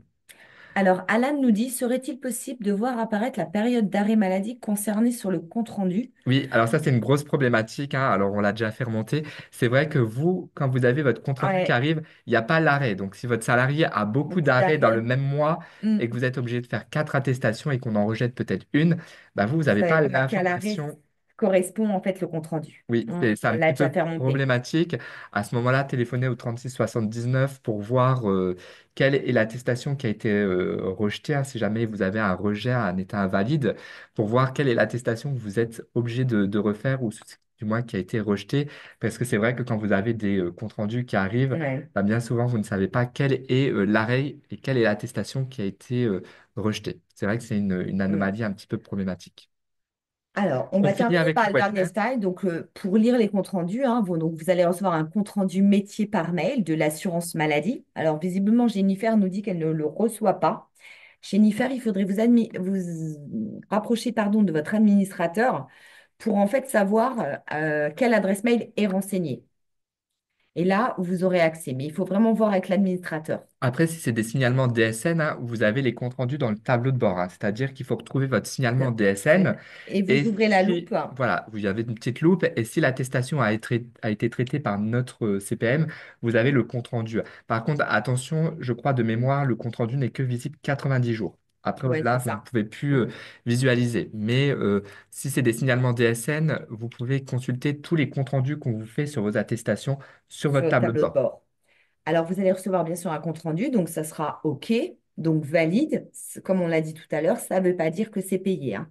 Par contre, vous n'avez pas d'action à mener, donc attention, des messages peuvent vous être transmis quand même. Le cas de l'arrêt de travail, on l'a vu tout à l'heure. Vous avez par contre des anomalies invalides et elles sont KO. Et là, vous êtes informé de l'anomalie et souvent, une action est nécessaire de votre part. Donc là, il va falloir aller lire le commentaire qu'on vous a fait. Qu'est-ce qu'on vous demande? Pourquoi vous n'êtes pas payé? Donc, c'est KO. Et vous êtes informé de l'anomalie. Par exemple, on va vous demander veuillez revoir le dernier jour de travail ou alors veuillez revoir le salaire de référence. Donc, pensez à bien suivre toutes vos attestations de salaire, les comptes rendus. Comme ça, vous savez ce qu'il faut faire.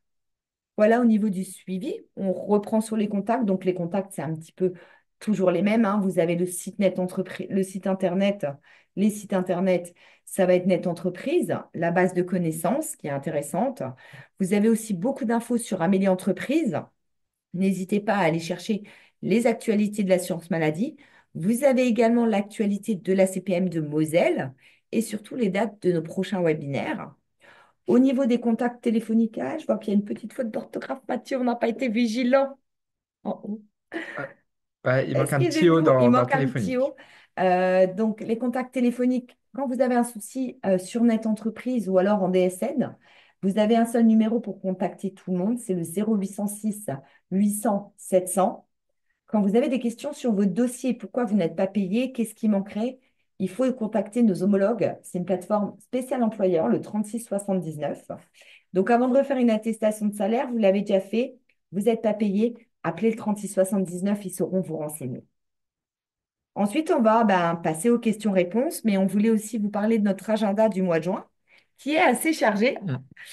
Donc, on va vous donner en fait rendez-vous tous les mardis de juin à partir de 11 heures pour nos webinaires régionaux. C'est-à-dire que on va travailler avec nos homologues du 54 et on va présenter des webinaires sur les attestations de salaire ATMP. Donc, notez bien, tous les mardis de juin, à partir de 11 heures, on fait avec les collègues un webinaire sur les attestations de salaire ATMP. Alors, ce sera le même webinaire hein, tous Oui, les mardis. oui, C'est juste qu'on voilà, on planifie on tous les propose quatre mardis. dates en Comme ça, fait. si vous n'êtes pas disponible un mardi, bah, vous pouvez vous inscrire le mardi suivant. C'est tous les mardis à 11 heures où on va justement revoir la bonne pratique pour les saisies de tout ce qui est attestation de salaire au risque ATMP avec un focus sur les primes.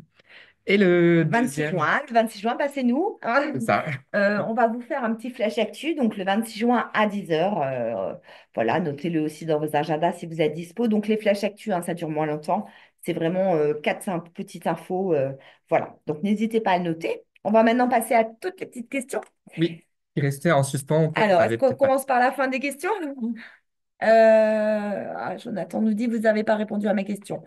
Jonathan, vous pouvez reposer votre question et puis on va les reprendre une par une. Alors, comment se fait-il que les arrêts télétransmis n'arrivent pas à la CPM? Alors, attention, en règle générale, Oui. c'est les médecins qui valident tous les jours hein, les lots hein, des arrêts de travail. Hein. Donc, il y a des lots qui arrivent tous les jours. Il n'y a pas de souci normalement sur les j'allais dire Ouais, les télétransmissions télésenvois, quoi. médecins. Normalement, il n'y a pas de souci, hein. On les réceptionne hein, tous les jours. Si jamais il y a des arrêts qui ne sont pas réceptionnés, c'est que le médecin a oublié un Mm. envoi, mais c'est vraiment très Très, très très rare. rare. S'il y a vraiment, j'allais dire, des anomalies récurrentes, après, les médecins, ils sont toujours j'allais dire, en contact avec nos délégués hein, d'assurance maladie et les DNS, hein, qui sont les Mm. Qui délégués peuvent du numérique solutionner qui leur peuvent logiciel, regarder. en Si fait. jamais il y a des choses, hein, n'hésitez pas à nous les faire remonter. Et à ce moment-là, on demandera à nos collègues. Mais en général, sur la télétransmission des médecins, il n'y a pas de souci. On réceptionne tous les jours hein, les avis dématérialisés. Alors, un agent est en arrêt maladie, mais je pense qu'elle travaille ailleurs depuis plusieurs mois. Donc là, il va falloir le signaler au service fraude chez nous. On peut vous donner l'adresse, hein, c'est une adresse mail. Vous indiquez que vous avez des suspicions, vous faites un mail et le service fraude s'occupera d'étudier en fait le dossier de votre salarié. Alors, il y a juste un employeur hein, qui nous a expliqué qu'il avait une nouvelle embauche en mars et qu'il a fait une attestation de salaire avec subrogation. Mhm. Donc, on rappelle, hein, si votre salarié est en mars, hein, qu'il a été recruté en mars et qu'il a un arrêt en mars, seul le mois de l'embauche peut donner lieu à un rétablissement. Mhm. Donc là, la période de référence, ça sera décembre, janvier, février. Donc là, comme il est recruté en mars, aucun des salaires ne devra être rétabli sur C'est l'attestation ça. de salaire. Au niveau du calcul, eh bien, effectivement, vous n'aurez rien côté employeur parce que le calcul se fera sur 0,00. Donc, si vous subrogez au niveau du calcul, vous aurez un paiement à 0 euros. Mais nous, dans tous les cas, il va falloir qu'on demande les anciens bulletins de salaire Salaire. de votre Mm. salarié pour vérifier qu'il y ait les droits, hein, qu'il ait L'ouverture effectué des les droits. Mm. 150 heures. Et on va du coup faire le calcul sur les anciens bulletins de Ouais. salaire et le montant de l'indemnité journalière partira à votre salarié. Au niveau réglementaire, je vous confirme que effectivement, si vous subrogez, et que vous avez indiqué des salaires à 0,00, ben, malheureusement, le calcul se fera sur des salaires à 0 € pour votre entreprise et au niveau Mm. du paiement subrogé, ça sera 0. Mais on vous confirme que la règle, c'est uniquement un rétablissement le mois de l'embauche. Donc, si votre salarié a un arrêt le mois de son embauche, au niveau des rétablissements, ça sera aucun rétablissement que des Voilà. salaires établis à 0. On va rebondir. Jonathan nous a reposé sa question et du coup, ça tombe bien, hein. On rappelle la règle, Mathieu vient de le dire, pour avoir aux indemnités journalières, il faut faire 150 heures au cours des 3 mois précédents. Malheureusement, Jonathan, si votre salarié ne fait pas les 150 heures au cours des 3 mois précédents, il n'aura pas droit aux indemnités journalières. Donc, si vous subrogez, vous allez subroger, mais nous, on ne pourra pas vous payer puisqu'il ne remplit pas les conditions d'ouverture de droit aux Donc, prestations en espèces. alors, il y a des questions hein, sur les primatés, hein, donc là, on va peut-être pas rentrer Ouais, dans le on sujet. vous invite à Il y a un noter les webinaire. webinaires, hein. Tout ce qui est primaté, on ne va pas répondre en direct puisqu'on a les 4 webinaires primatés. Où on reviendra vraiment en long et en large sur vraiment Ouais, toutes les ouais, primes, c'est comment les ça. déclarer, parce que c'est très très complexe, on vous Mm. reprendra le calcul. Donc là, on vous invite à participer Alors, au prochain webinaire. alors, Nathalie nous demandait effectivement, il faut refaire l'attestation de salaire quand il n'y a pas de réception d'arrêt. Alors, normalement pas, vous l'avez fait, hein. Effectivement, c'est très bien. En tant qu'employeur, vous avez fait l'attestation. On vous l'a classé, pas de prescription. Normalement, dès qu'on reçoit la prescription, on devrait faire le paiement. Si ça ne va pas, vous passez un petit coup de fil au 36 79. Vous leur demandez, est-ce que vous avez reçu cette fois l'arrêt de mon salarié? Et on peut repartir avec votre ancienne attestation. Alors, mon salarié reçoit un courrier indiquant que son congé de paternité n'est pas pris en charge car il a dépassé les délais de 6 mois. Pourtant, il reçoit un paiement par la suite. Est-ce normal? Alors là, c'est un dossier un petit peu Ouais. particulier, il faudrait Est-ce qu'il y a une regarder. hospitalisation de On l'enfant? rappelle que réglementairement, normalement, votre salarié doit prendre les 3 périodes dans les Ouais. 6 mois qui suivent la Mm. naissance. Le seul cas où il peut dépasser ce délai, c'est s'il y a eu une Une hospitalisation hospitalisation de l'enfant. de l'enfant, où à ce moment-là, les 6 mois commencent à partir de Mm. la sortie de l'hôpital. Mais c'est vraiment un cas exceptionnel, il faudrait regarder, on ne pourra pas vous répondre pour ce dossier en particulier si c'est normal ou pas. Alors, on va reprendre du début pour être plus Oui, logique, hein. On va reprendre du début. alors, On il y part a sur les un mi-temps. employeur qui nous demande si l'attestation de plus de 6 mois se génère automatiquement pour le logiciel SILAE. Alors, effectivement, hein, dès lors que vous alimentez en DSN et que le système a l'historique des 4 mois d'arrêt de travail, l'attestation, hein, peu importe le logiciel, Normalement, elle se l'attestation génère. part sous 6 mois. Alors, Pour 6 mois, je veux dire. je fais des attestations de salaire mi-temps sur Net Entreprise. C'est donc plus facile via un logiciel de paye. Non, comme on l'a dit, en fait, les attestations mi-temps thérapeutiques ne peuvent se faire que sur Net Entreprise. Attention, vous ne pouvez pas les faire en signalement DSN, pas encore. Donc, toujours Net Entreprise. Voilà, donc il y a une autre personne qui nous dit, j'ai pas la possibilité de faire les attestations de TPT Ouais, depuis. bah, c'est normal. Voilà, le temps partiel thérapeutique, pour l'instant, c'est uniquement sur Hmm. Net Entreprise. Alors, pour les intérimaires qui travaillent à l'heure, le dernier jour de travail n'est pas forcément la veille, parfois plusieurs jours avant. Non. Alors, peu importe hein, la catégorie socio-professionnelle, à partir du moment où votre salarié est sous contrat hein, et que vous faites une attestation de salaire, Hmm. ça sera toujours la veille, hein, y compris qu'il ait travaillé, pas travaillé, que ça soit un dimanche. Hein. Si vous avez un intérimaire sur 2 semaines et qui vous donne un arrêt de travail le lundi, eh ben, vous mettez un dernier jour au dimanche. Hein. Peu importe que le dimanche, il ait travaillé, pas travaillé, ça sera toujours la veille de l'arrêt de travail. Sauf si maintenant, il a travaillé le lundi et que le médecin date au lundi. À ce moment-là, vous mettez un dernier jour au lundi. Mais sinon, dans tous les cas, peu importe la catégorie Hmm. socio-professionnelle, apprenti, salarié, intérimaire, VRP, c'est toujours la veille. Alors, quand le salarié nous transmet un arrêt de travail prolongation, mais que la date de début de prolongation ne colle pas forcément avec la date de fin de l'arrêt initial, comment pouvons-nous savoir qu'il faut requalifier cet arrêt en initial? Pourquoi la CPM ne revient pas vers l'employeur dans ce cas-là? Alors, c'est vrai que vous avez, on va prendre l'exemple, hein, ça, on va rentrer en plus avec les nouvelles règles. On a un arrêt initial du 1er au 15. Et en fait, le médecin va faire une prolongation à partir du 17. Donc, on a 2 jours à découvert. C'est vrai que là, il y a des nouvelles réglementations. Nous, on va le prendre en prolongation, mais on ne payera pas les 2 jours. À l'époque, on les comblait dès lors qu'il y avait 2 jours. Je ne sais pas si vous vous souvenez. Maintenant, on ne comble plus. Nous, on va le traiter en prolongation. Par contre, s'il y a plus de 72 heures entre les deux arrêts, même si le médecin y coche prolongation, nous, effectivement, c'est vrai qu'on va repartir en initial et qu'un nouveau délai de carence va être appliqué. Alors, Il y avait une question, alors bon, c'est un petit peu, ça rejoignait un petit peu ta question vas-y. avec les prolongations initiales, où Ouais, quelqu'un nous demande comment, voilà, il arrive que le médecin se oui, trompe. Alors, nous, on ne sera pas là à statuer si le médecin se trompe ou pas. Nous, on ouais. prendra ce qu'il met. S'il met un initial, on ne comblera jamais. Hein. Donc, nous, on ne pourra pas statuer en disant, ah, le médecin s'est trompé. Nous, on prendra un initial. Si maintenant il y a un arrêt rectificatif qui Hmm, arrive, on prendra en compte l'arrêt rectificatif. Mais nous, on prendra dans tous les cas ce que le médecin, coche. Hmm. Et s'il n'y a pas de coche, ça sera un initial d'emblée. Donc, si le médecin oublie de mettre une coche, on On partira sur un partira arrêt sur un initial. initial. C'est comme les bulletins d'hospitalisation. Pour nous, si on a un premier bulletin d'hospitalisation qui arrive, c'est un initial, hein. Alors, on va juste reprendre du haut. Question. Sur notre entreprise, nous envoyons un DSN par le logiciel l'attestation paternité, j'imagine. Et ensuite, on va sur Net Entreprise, mettre les pièces jointes, acte de naissance plus courrier. Est-ce la seule démarche pour un bon déclenchement de paiement? Avez-vous une slide explicative? Alors en fait, on va vous inviter à consulter peut-être sur YouTube. On a fait des webinaires spéciaux congé paternité où on a vraiment des slides avec des supports. Ou alors ce que vous pouvez faire, c'est dans l'enquête de satisfaction que vous allez répondre. Vous nous demandez, vous nous mettez votre adresse mail et dans les commentaires, vous nous demandez, pouvez-vous m'envoyer votre support sur le congé paternité? Là, tout est expliqué en fait. Alors, dans notre exemple, arrêt de travail qui intervient pendant des congés payés, le dernier jour n'est pas le dernier jour du congé payé. Non, non, alors attention, je reprends juste. Si Tu veux votre... qu'on reprenne le slide pour vous remontrer? Peut-être, je sais pas. Oui, Ça sera peut-être plus clair. alors j'essaie Je te d'aller très crois. très vite parce que c'est vrai Ouais, qu'il il y a était beaucoup de assez long. questions. 11h20. Les motifs, c'est un Comme petit ça, on peu reprend le avant. cas, Justifié. Ah, comme ça, on vous remet l'exemple. l'exemple, Voilà. voilà, du congé payé. Voilà, alors y compris, hein, donc je vous ai remis l'exemple. Donc là, votre salarié avait des congés du 4 jusqu'au 17. En plein, pendant ces congés payés, il a un arrêt de travail. Nous, quoi qu'il arrive, on indemnise l'arrêt de travail, hein. Votre Il a salarié, droit à son arrêt prime, maladie. voilà, l'arrêt de travail, quoi qu'il arrive, sera indemnisable.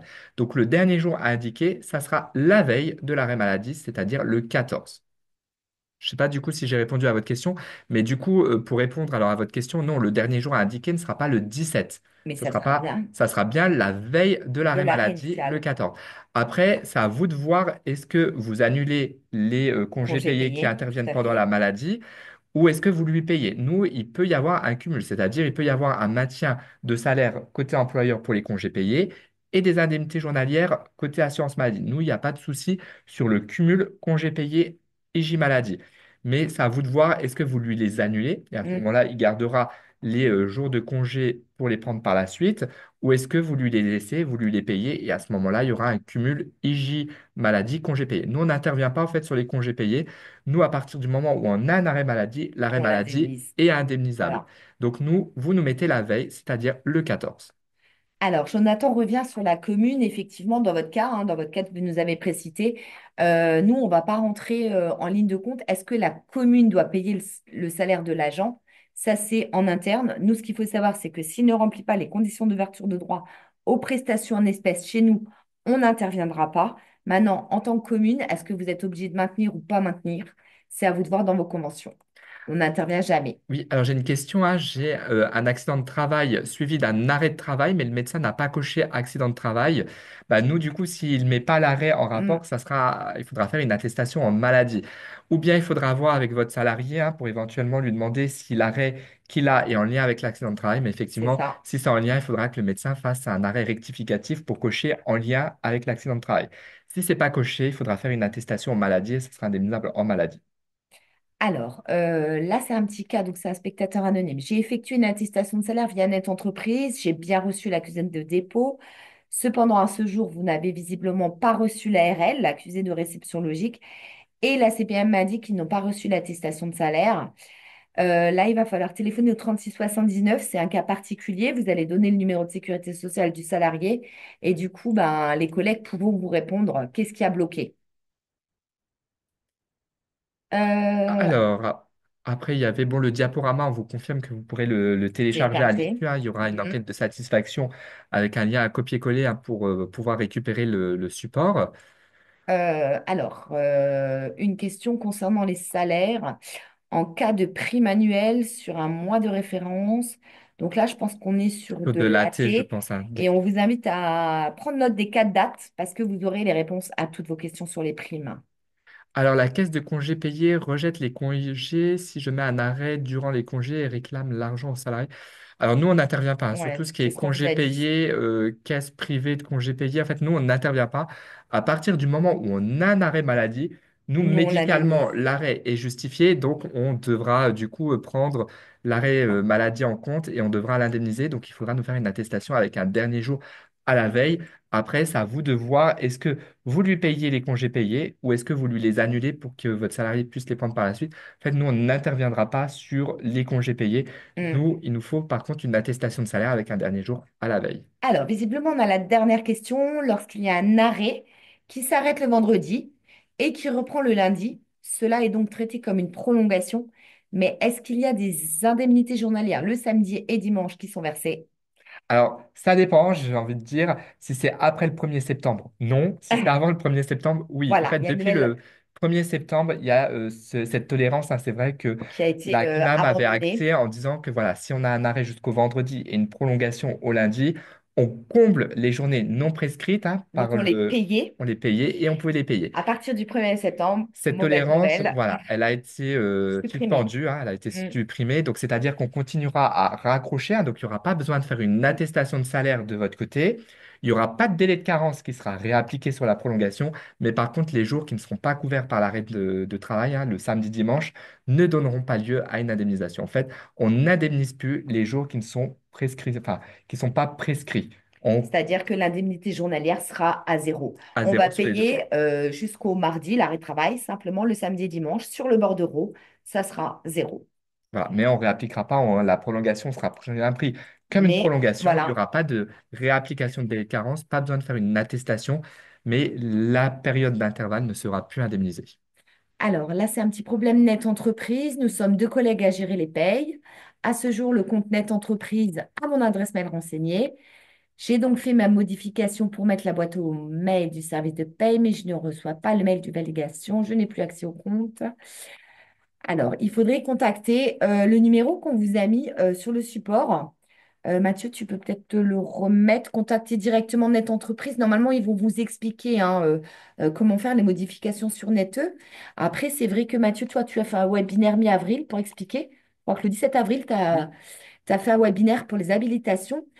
Si vous avez YouTube, vous pouvez peut-être le consulter. Il était intéressant, le webinaire de Mathieu avec Océane. Ils ont expliqué vraiment comment modifier, quoi faire, les validations.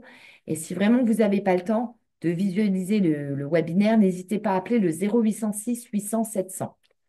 Voilà, écoutez, on va peut-être clôturer parce que c'est vrai qu'on Ouais, a un il est petit un peu petit peu dépassé. long. Alors, c'est vrai que c'était un J'espère que webinaire. ça a été, qu'on a été clair. C'était un webinaire un petit peu long, mais il y avait beaucoup, beaucoup de choses à dire hein, sur Ouais, tout ce qui était bonne pratique, les rejets, hein, vraiment pour que ça soit le plus clair pour vous. possible, hein. Et essayez vraiment de ne pas avoir d'attestation rejetée hein, pour vous comme pour nous, hein, parce Ouais, que c'est un forcément, gain de temps en fait. si on rejette, bah, ça vous donne du travail En plus, supplémentaire pour vous. Pour nous, côté assurance maladie, bah, on est obligé de traiter vos attestations mm, rectificatives.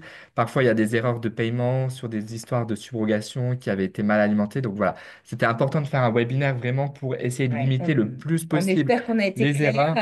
Un Voilà. petit peu long, on l'avoue, mais il y avait beaucoup de choses à dire pour. Voilà, n'hésitez en tout cas pas à télécharger le support hein, pour le Ouais, garder et vraiment vous appuyer dessus si besoin vous pour avez faire des vos doutes. attestations de salaire. Et puis du coup, comme on vous disait, on vous donne Ah, rendez-vous donc tous les mardis. oui, alors justement, Rachel nous demande comment s'inscrire au webinaire les mardis. Alors normalement, sur Amélie Local, les webinaires sont déjà, non, ils sont déjà mis. Ils sont déjà mis en J'ai ligne un sur petit doute, Amélie. mais au pire, on les publiera sur notre page LinkedIn. Ouais, Donc vous aussi. retrouverez les Ou alors, invitations. Rachel, n'hésitez pas dans l'enquête, dans le commentaire, vous nous mettez votre adresse mail, vous nous dites est-ce que vous pouvez m'inscrire au webinaire des mardis? Comme ça, nous, on vous envoie l'invitation. Le support Hélène, c'est pareil, c'est sur l'enquête de satisfaction. Vous aurez un petit lien à télécharger et vous aurez le support. Voilà.